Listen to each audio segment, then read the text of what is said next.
I noticed something in both having a wider range of ourselves. Like there's an experiment where they take kids on a playground, and in one version of it, there's play equipment in the middle, and there's a fence around the outside.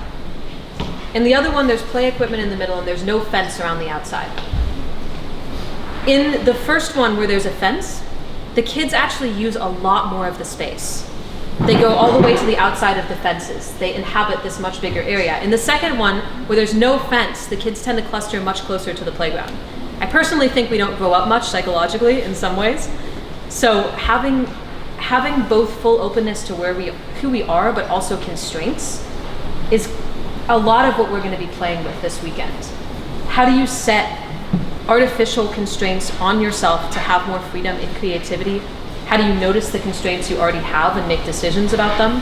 It's the reason that this is a mix of conference and unconference, that some things are planned, but you'll also be invited to create what you want.